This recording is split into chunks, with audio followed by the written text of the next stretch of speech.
उड़ती उड़ती शहरों से एक खबर आई है, ए नादान परिंदे घर आजा, ए नादान परिंदे घर आजा। फिलहाल राजस्थान की राजनीति में अशोक गहलोत के साथ कुछ ऐसा ही हो रहा है।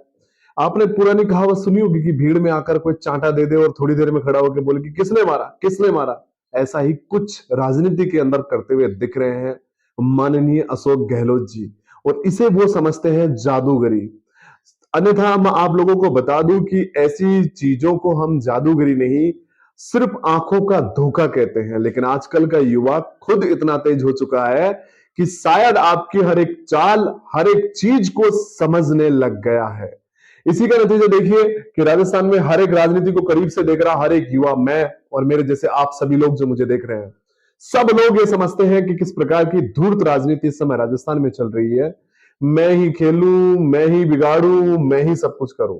यानी कि सामने वाला भी मैं ही रहूं, इधर का भी मैं ही रहूं, हर जगह खिलाड़ी मैं ही रहूं, दूसरा कोई इस खेल में आना ही नहीं चाहिए। ऐसा ही हाल कुछ राजस्थान की राजनीति का इस समय चल रहा है। माननीय अशोक गहलोत जी को पता है कि जब केसी वेणुगोपाल जी ने एक नोटिस वहां से जारी कर दिया था कि बयानबाजी किसी भी प्रकार की मीडिया में नहीं होनी चाहिए, और उन्होंने रोक लगा दी, तो उन्होंने इस क्राइटेरिया का तोड़ निकाल दिया कि भाई ये सब विधायकों के लिए और मंत्रियों के लिए बोला गया, मुख्यमंत्री के लिए थोड़ी बोला गया। मुख्यमंत्री तो अभी भी कुछ कह सकते हैं और वो खुलकर कह सकते हैं। ऐसा वो करते हुए नजर भी आए। और आपको ये भी बता दें कि पूरे राजस्थान की राजनीति में भूचाल तो तब आने लग गया जब अशोक गहलोत जी के बयानों में हर बार मायने कुछ अलग निकल के आ रहे थे। अब तो सीधा सीधा आलाकमान को आंख दिखा के डराने लग गए हैं अशोक गहलोत जी। यहां तक कि मैं आपको बता दूं कि जो खुद ये कह रहे थे, आपको याद होगा जब सोनिया गांधी जी से मिलकर बाहर निकले थे, तो उन्होंने एक चीज बोली सभी को आकर। उन्होंने कहा कि मैं बड़ा आहत हूं और बहुत मुझे दुख है कि मैं एक एक लाइन का प्रस्ताव पारित नहीं करवा पाया और उसका जिंदगी भर मुझे मलाल रहेगा। लेकिन राजस्थान में जैसे ही मीडिया के सामने आए तो उनकी बोल बिल्कुल बदल गए। उन्होंने कहना कहा मैं 102 विधायकों का मैं अभिभावक हूं। तो मैं पूछना चाहूंगा 102 लोग कहां रह गए हैं? जरा एक बार पीछे मुड़ के तो देखो, आपके पीछे 102 खड़े हैं, कितने खड़े हैं? फिलहाल की राजनीति कुछ यूं कह रही है कि आपने सिर्फ संख्या बलों का एक जादूगरी का माहौल करके नंबरिंग फैलाने की कोशिश करी थी, जिसे पूरी दुनिया ने देखा कैसे बांडा फूट गया उसका। आपने अधिकतर विधायकों को बेवकूफ बनाकर वहां बुलाया और उसके बाद उनको सामूहिक रूप से एक सिग्नेचर करवाया इस्तीफे पर। फिर उन लोगों में भी 102 नहीं थे, गिनती के थे, जो सबको पता है कितने थे। उस पूरे खेल के बाद जिस प्रकार का आपने माहौल बदला, जिस प्रकार का राजस्थान की राजनीति का रुख बदलने की कोशिश करी, नतीजन आपको अपने ही जादूगरी का नकाब और अपने ही जादूगरी का पर्दा हटाना पड़ा और दिखाना पड़ा कि ये आंखों का जादू आपने कैसे फैलाया था।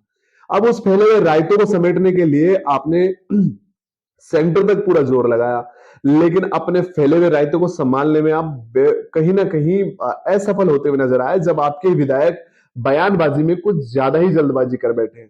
उन्होंने सीधा आलाकमान को टारगेट कर दिया, जो कि आलाकमान को टारगेट उनको नहीं करना चाहिए था, क्योंकि आलाकमान से बनाकर रखने में ही उनका फायदा था, उनसे बिगाड़ कर रखने में बिल्कुल नहीं।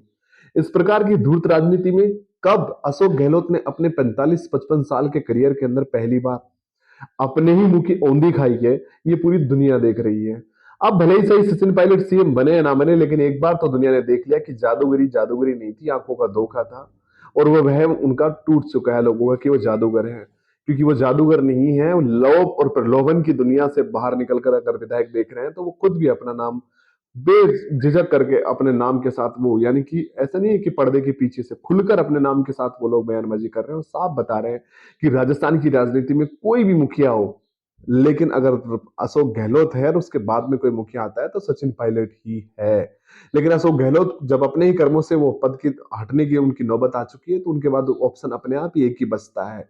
लेकिन वो श्याम दंड भेद राजनीति के हर वो करने का कार्य कर रहे हैं, क्योंकि कौरवों का लोभ आपने देखा था कि मैं विष खा लूंगा।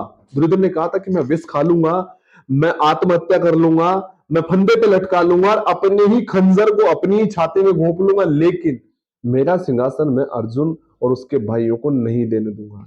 यही हाल कुछ यहां पर राजस्थान की राजनीति में चल रहा है। महाभारत से भी बड़ा युद्ध आप लोग देख रहे हो। तो जुड़िए रहिए। नमस्कार, आपका भाई राजवीर गुजर बस्सी।